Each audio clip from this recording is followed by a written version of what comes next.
नमस्कार दोस्तों, स्वागत है आपका एग्जाम बूस्टर एसएससी चैनल में। तो आज के टॉपिक में अपन पढ़ने वाले हैं, इम्पोर्टेंट टॉपिक है, बहुत इम्पोर्टेंट है, यूनेस्को हेरिटेज ऑफ इंडिया। ठीक है, यूनेस्को हेरिटेज ऑफ इंडिया। तो अपन जितने भी महत्वपूर्ण स्मारक हैं ना, सब पढ़ने वाले हैं, इसमें एक भी नहीं छोड़ने वाले हैं। इस टॉपिक को पढ़ने के बाद आपको यहाँ से कुछ भी बाहर नहीं जाने वाला है। ओके, तो SSC CGL, GD, CHSL, MTS, UP police, MP police और ऑल एग्जाम बूस्टर है ये। इससे बाहर कुछ जाने वाला नहीं है। जो एक बार एंड तक क्लास को जरूर देखना, एंड तक जरूर देखना दोस्तों, आपको पसंद आएगी और आपका अच्छे से रिवीजन होगा और नोट्स बनाते जाइए। ठीक है दोस्तों, तो चलो स्टार्ट करते हैं। क्वेश्चन ये रहे, यूनेस्को हेरिटेज साइट्स। ठीक है, यूनेस्को विश्व धरोहर संधि कब हुई? जो यूनेस्को की विश्व धरोहर संधि कब हुई थी बताइए दोस्तों। मैं अच्छे से जूम कर दूं जिससे आपको अच्छे से समझ में आए। ठीक है, बिल्कुल हेडिंग वाइज है, ऐसा नहीं है कि कुछ भी बाहर डला। इसमें बहुत इंपॉर्टेंट होने वाली है और इसकी पीडीएफ आपको एग्जाम बूस्टर एसएससी चैनल पर मिलने वाली है। एज इट इज इसी को लिख देना, एग्जाम बूस्टर एसएससी चैनल। कहाँ पे? टेलीग्राम पे। तो इसकी आपको वहाँ पे पीडीएफ मिलने वाली है और लास्ट तक बने रहिए, सब्सक्राइब जरूर कर लें। स्टार्ट करें क्वेश्चन। यूनेस्को विश्व धरोहर संधि कब हुई? यूनेस्को विश्व धरोहर संधि कब अपनाई गई, कब हुई बताइए, कब हुई मेरे प्यारे भाइयों। मैं एक पेन ले लेता हूँ, अच्छा कलर ले लेता हूँ जिससे कि आपको अच्छे से समझ में आए। तो 1972 में कब हुई मेरे प्यारे भाइयों? 1972 में क्या हुई? 1972 में विश्व धरोहर संधि हुई थी, 1972 में यूनेस्को की। ठीक है, ये बड़ा इंपॉर्टेंट क्वेश्चन है, सीधा पूछा जाता है, ये पहला फर्स्ट क्वेश्चन बनता है यही। ओके, भारत ने विश्व धरोहर संधि कब स्वीकार की थी? अपन ने रखे हैं ऑब्जेक्टिव, लेकिन ऑब्जेक्टिव है एक भी बाहर जाने वाला नहीं है। ठीक है, थ्योरी नहीं है, ऑब्जेक्टिव है, एक भी क्वेश्चन बाहर नहीं जाएगा। भारत ने विश्व धरोहर संधि कब स्वीकार किया था? भारत में विश्व धरोहर संधि मतलब कब स्वीकार की थी? तो भारत में कब स्वीकार की थी बोलो, बताइए भारतवासियों। 14 नवंबर 1977 में। कब हुई थी? 14 नवंबर 1977 में क्या हुई थी? इनने अपन ने स्वीकार कर लिया था कि हम भी जो हेरिटेज में शामिल होने वाले हैं। ठीक है मेरे प्यारे भाइयों, ठीक है, यूनेस्को में शामिल होने वाले हैं। चलो आगे बढ़े क्या, बताओ। 14 नवंबर 1977 में धरोहर संधि स्वीकारी गई थी भारत में। ठीक है, अब देखो, जो भारत में कुल कितने विश्व धरोहर स्थल हैं? ये बड़ा इंपॉर्टेंट क्वेश्चन है, सीधा पूछा जाता है, इससे बाहर कुछ जाने वाला नहीं है। भारत में कुल कितने विश्व धरोहर स्थल हैं? तो बताइए कितने हैं? 43। कितने मेरे प्यारे भाइयों? 43 विश्व धरोहर स्थल हैं। ठीक है, भारत में कितने सांस्कृतिक स्थल हैं? देखो, विश्व धरोहर स्थल हैं कुल 43, लेकिन सांस्कृतिक स्थल पूछे ना तो आपको बताना है 35। कितने दोस्तों? 35 बताना है। और देखो, आपको इनमें 3-4 प्रकार के क्वेश्चन बनने वाले हैं। 43 भी आ सकता है, 35 भी आ सकता है, 7 भी आ सकता है और 1 भी आ सकता है। एक बताऊंगा कैसे आएगा। देखो, भारत में कितने सांस्कृतिक स्थल हैं? तो 35 सांस्कृतिक स्थल हैं। और भारत में कितने प्राकृतिक स्थल हैं? देखो, ये आ गया प्राकृतिक, सांस्कृतिक अलग है और प्राकृतिक अलग है। तो बताइए प्राकृतिक स्थल कितने हैं दोस्तों? 7। कितने मेरे प्यारे भाइयों? 7। और देखो मिश्रित कितने हैं? तो मिश्रित सिर्फ एक ही है। कौन है? एक ही है। मिश्रित कितने हैं? मिश्रित स्थल एक है सर, सिर्फ एक। ठीक है मेरे प्यारे भाइयों, कितने मिश्रित स्थल हैं? एक सिर्फ। ठीक है, यहाँ तक सबको समझ में आई? अच्छे से समझ में आ रही होगी आपको। ठीक है, यहाँ तक सबको समझ में आई? भारत में कितने मिश्रित स्थल हैं? 1। और भारत में कितने प्राकृतिक स्थल हैं? 7। यहाँ तक सबको समझ में आई? चलो आगे बढ़ते हैं अगली स्लाइड में। अजंता की गुफाएं, अब पढ़ेंगे अपन अजंता की गुफाएं। अजंता की गुफा से जितने भी क्वेश्चन बने हैं मैंने सब रख लिए दोस्तों, बिल्कुल लास्ट तक बने रहिए, इससे बाहर कुछ भी जाने वाला नहीं है। ठीक है, देखो अजंता की गुफाएं हैं, जो अजंता की गुफाएं किस राज्य में स्थित हैं बताइए? तो महाराष्ट्र में। कहाँ पे है? महाराष्ट्र में। ये सीधे सीधे क्वेश्चन बनते हैं, इससे बाहर कुछ नहीं आएगा। अजंता की गुफाएं हैं जो किस राज्य में स्थित हैं? महाराष्ट्र में। देखो, अजंता यूनेस्को में कब शामिल हुई थी? अजंता यूनेस्को में जो अजंता की गुफा है वो कब शामिल हुई थी दोस्तों? 1983 ईस्वी में। ये बिल्कुल इंपॉर्टेंट क्वेश्चन है, आपको खुद लग रहे होंगे, आप खुद फील करो इनको। तो कब कब कब शामिल किया गया था? 1983 में, ठीक है। अजंता किस धर्म से संबंधित है? गुड गुड क्वेश्चन, बिल्कुल गुड क्वेश्चन।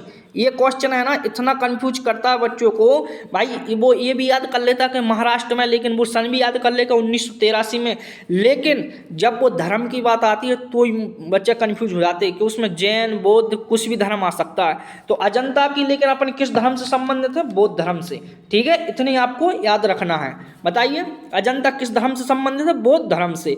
अजंता में कुल कितनी गुफाएं हैं? बताइए अजंता में कुल कितनी गुफाएं हैं? बताइए दोस्तों कितनी है? तो 29 गुफाएं। कितनी है दोस्तों? 29 गुफाएं। ये भी बिल्कुल बढ़िया क्वेश्चन बनता है अजंता के ऊपर। अजंता में कुल कितनी गुफाएं हैं? पड़ती हैं 29 गुफाएं। अजंता में कितने विहार हैं? विहार तो 25 विहार हैं, ठीक है। 25 विहार हैं, ठीक है मेरे प्यारे भाइयों। सीधे क्वेश्चन बनता है अजंता में कितने विहार? 25। अजंता में कुल कितनी गुफाएं हैं? 29। अजंता में कितने चैत्य हैं? चैत्य।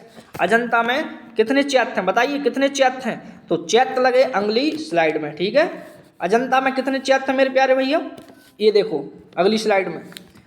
अजंता में 4 चैत्य हैं। कितने हैं दोस्तों? 4 चैत्य, ठीक है। अजंता में कितने चैत्य हैं दोस्तों? 4 चैत्य, ठीक है। अजंता किसके लिए प्रसिद्ध है? भित्ति चित्र। भित्ति चित्र, भित्ति चित्र के भी भाई ये सीधे क्वेश्चन पूछे जाते हैं, इनसे बाहर कुछ जाने वाला नहीं है। अगर तुम नए हो तो इस चैनल को सब्सक्राइब एंड शेयर कर दो और लाइक कर दो। कमेंट में लिखो कि भैया बहुत बढ़िया मजा आता है पढ़ने में।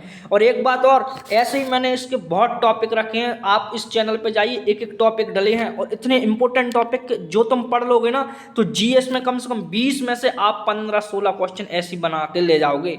लूसेंट चल रही है और टॉपिक वाइज भी चल रहे हैं। टॉपिक ऐसे नहीं कि कुछ भी इंपॉर्टेंट टॉपिक एक बार पढ़ के देखो, उनसे बाहर कुछ चले जाए तो बताना, ठीक है। अब देखते हैं एलोरा की गुफाएं। एलोरा की गुफाएं से जितने भी क्वेश्चन बने। एलोरा की गुफाएं कहाँ पे मेरे प्यारे भाइयों? महाराष्ट्र। कहाँ पे है? अजंता एलोरा की गुफाएं आपको पता है महाराष्ट्र में है। एलोरा की गुफाएं को यूनेस्को में कब शामिल किया था? हेरिटेज, यूनेस्को हेरिटेज में कब शामिल किया गया था? 1983 में। कब किया था? 1983 में। एलोरा में कुल कितनी गुफाएं हैं? एलोरा में कितनी है? 34। कितनी है मेरे प्यारे भाइयों? 34, ठीक है। ऐसे याद रखना, कंफ्यूज नहीं होना। देखो जैसे इसमें थी कितनी, अजंता में कुल कितनी गुफाएं थी? 29, लेकिन एलोरा में कितनी है? 34, ठीक है। ऐसे याद रखना है, अजंता में 29, अजंता में 29 और एलोरा में 34, ठीक है। यहाँ तक सबको समझ में आई? एलोरा में कितने ब्राह्मण गुफाएं थी? देखो, हाँ गुड क्वेश्चन। एलोरा में कितनी ब्राह्मण गुफाएं थी? तो 17 ब्राह्मण गुफाएं थी मेरे प्यारे भाइयों। कितनी? 17 ब्राह्मण गुफाएं थी। यहाँ तक सबको समझ में आया? अच्छे से समझ में आना चाहिए आपको। देखो एलोरा में कितनी बौद्ध गुफाएं थी? देखो जो एलोरा में ब्राह्मण गुफाएं थी, कितनी ब्राह्मण गुफाएं कितनी थी दोस्तों? 17, लेकिन बौद्ध गुफाएं कितनी थी? देखो सीधे क्वेश्चन बनते हैं और ये क्वेश्चन इतने महत्वपूर्ण रहते हैं कि बच्चे बिल्कुल अक्सर गलत करते हैं मेरे प्यारे भाइयों, अक्सर। देखो एलोरा में कितनी गुफाएं थी? 12। कितनी थी? 12। एलोरा में बौद्ध गुफाएं कितनी थी? 12। और एलोरा में जैन गुफाएं कितनी थी? 5। यही तो क्वेश्चन बनते हैं। अब ये तीन ही रखे आ गए कि बौद्ध, जैन और ब्राह्मण कितनी गुफाएं थी? तो बता रहा हूं, ब्राह्मण की थी कितनी? 17 और बौद्ध की 12 और जैन की 5, ठीक है। यहाँ तक सबको समझ में आई? कैलाश मंदिर किस गुफा में स्थित है? कैलाश मंदिर किस गुफा में स्थित है? जल्दी बताइए कमेंट करके। तो 16वीं गुफा में। कहाँ पे है? गुफा नंबर 16। कैलाश मंदिर किस गुफा में स्थित है? गुफा नंबर 16 में, एलोरा में, ठीक है। एलोरा का संबंध किस राजा से है? तो ये बढ़िया क्वेश्चन है, बिल्कुल इंपॉर्टेंट क्वेश्चन है। देखो आप खुद फील करो कि हाँ ये क्वेश्चन वास्तव में कंटेंट है, ठीक है। एलोरा का संबंध किस गुफा, एलोरा का संबंध किस राजा से है? तो बताइए, राष्ट्रकूट राजा कृष्ण प्रथम से। राष्ट्रकूट राजा कृष्ण प्रथम से एलोरा का संबंध है, ठीक है। कौन सा राजा? राष्ट्रकूट राजा कृष्ण प्रथम, ठीक है। देखो आगरा का किला, अब चलते हैं आगरा के किला पे। आगरा के किला से जितने भी क्वेश्चन बने दोस्तों, इससे बाहर कुछ जाने वाला नहीं है और आप एक बार देख लेना, ठीक है। आगरा का किला किस राज्य में स्थित है? तो उत्तर प्रदेश में। कहाँ पे दोस्तों? उत्तर प्रदेश में। आगरा का किला किस राज्य में स्थित है? उत्तर प्रदेश में। आगरा का किला किसकी याद में बनाया गया? तो मुमताज की याद में। और किसने बनाया था? शाहजहां ने, ठीक है। इतनी सी बात आपको याद है, समझ में आ रही? आगरा का किला यूनेस्को में कब शामिल किया गया था? तो 1983 में। कब हुआ था? 1983 में। ठीक है, आगरा का किला यूनेस्को में हेरिटेज में कब शामिल हुआ था? 1983। यहाँ तक सबको समझ में आई? आ रही होगी अच्छे समझ में, क्योंकि अपन इससे बाहर कुछ जाने वाला है ही नहीं मेरे प्यारे भाइयों। बनाए अपन ने इतने अच्छे, गुड क्वेश्चन है। आगरा का किला किस पत्थर से बना है? तो लाल बलुआ पत्थर। ये सीधे क्वेश्चन पूछे जाते हैं, नोट करके लिख लो, एक कॉपी में नोट बनाया करे, उसको लिखा करे और लिख लिख के रीड किया करे। ठीक है, आगरा का किला किस किस पत्थरों से बना हुआ? लाल बलुआ पत्थर से। आगरा का किला किस नदी के किनारे है? वाओ, क्या क्वेश्चन हो, क्या गजब का क्वेश्चन है। यमुना नदी के किनारे, बार बार पूछे जाने वाला क्वेश्चन है। आगरा का किला किस नदी के किनारे है दोस्तों? यमुना नदी के किनारे। ठीक है, जब तक ये आंसर दो, जब तक मैं थोड़ा पानी पी लूं।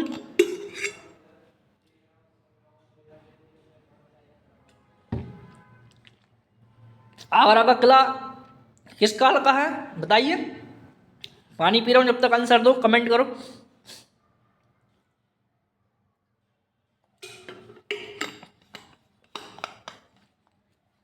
आगरा का किला किस काल का है?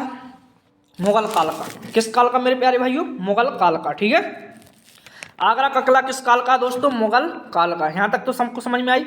आगरा के किले में प्रमुख भवन कौन कौन से हैं? जो आगरा का किला है उसमें भवन कौन कौन से हैं? तो जहांगीर भवन पहला, दीवान ए आम भवन, दीवान ए आम भवन, दीवान ए खास भवन, दीवान ए खास और शीश महल। कौन कौन सा? ये पूछेगा शीश महल कहाँ पे है?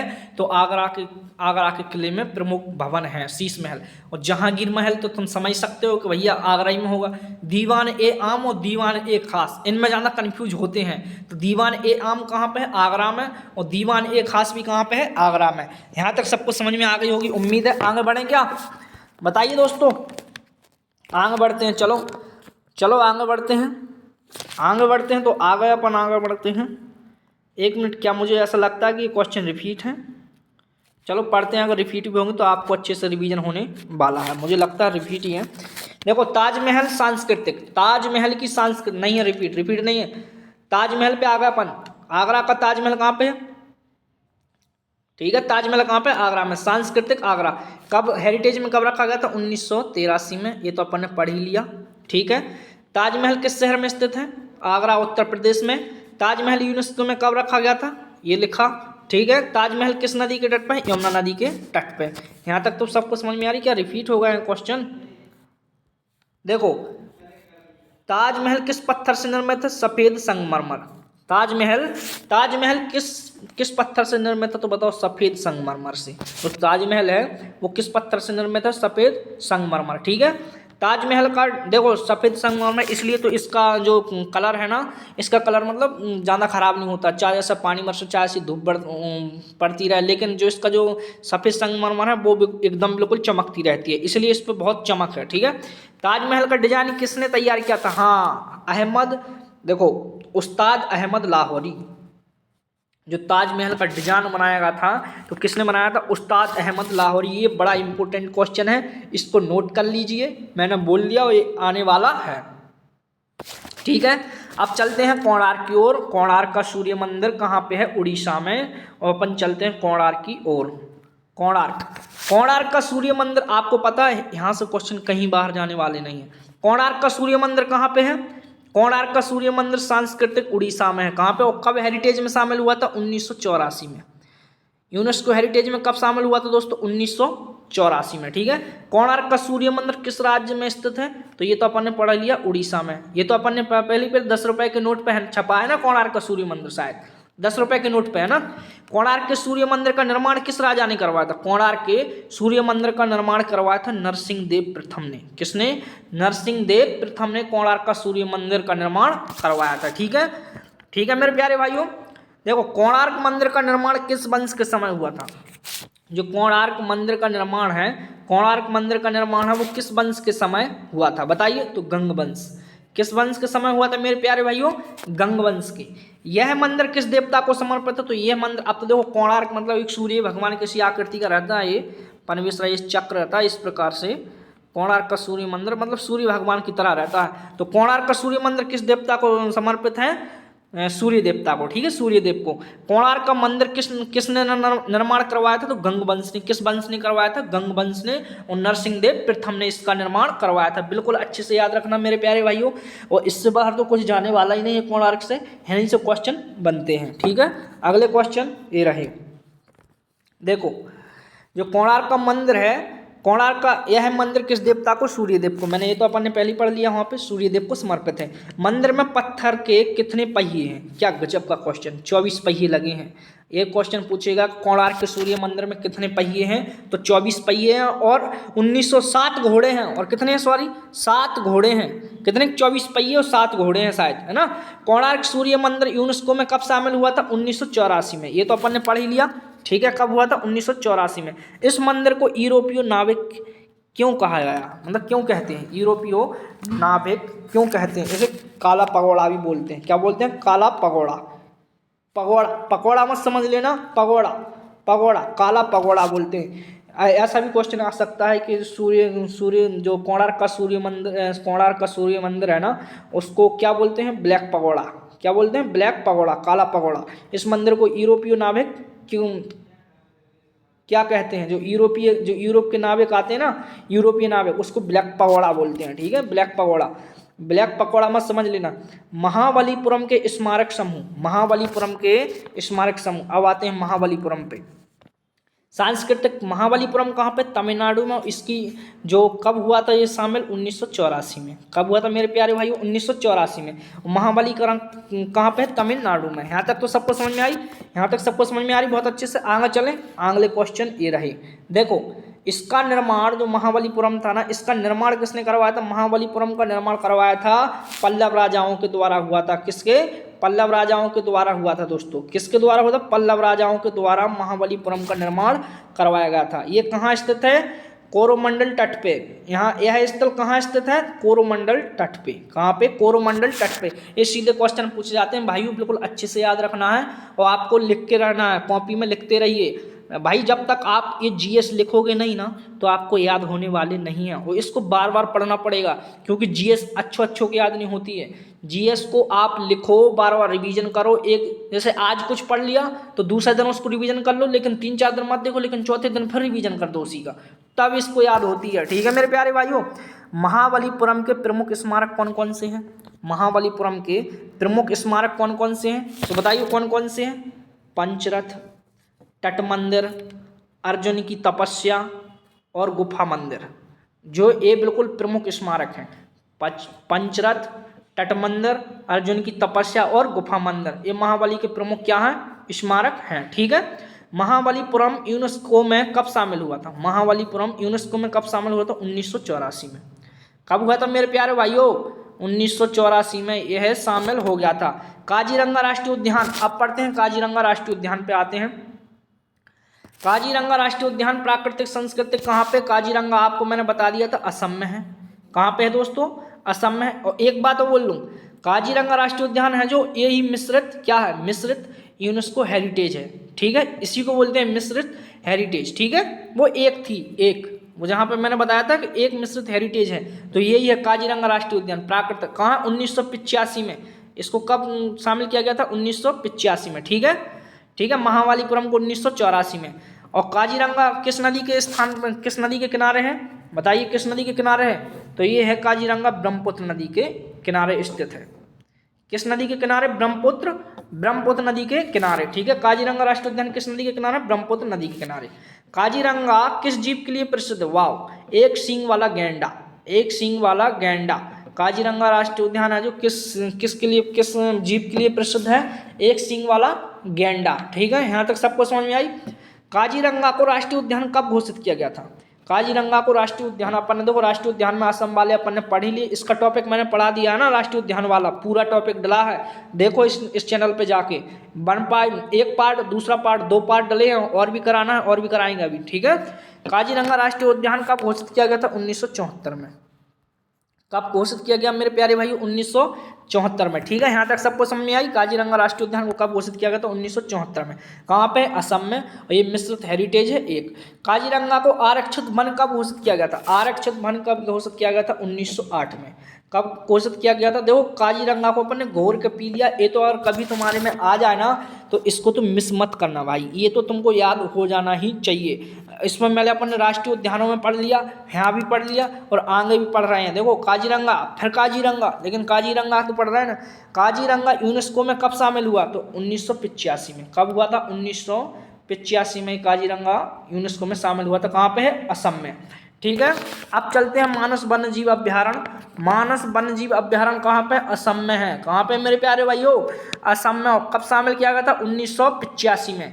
मानस वन्यजीव अभ्यारण्य है जो कहाँ पे है? असम में है। 1985 में इसको इंडियन हेरिटेज में इसको शामिल किया गया था।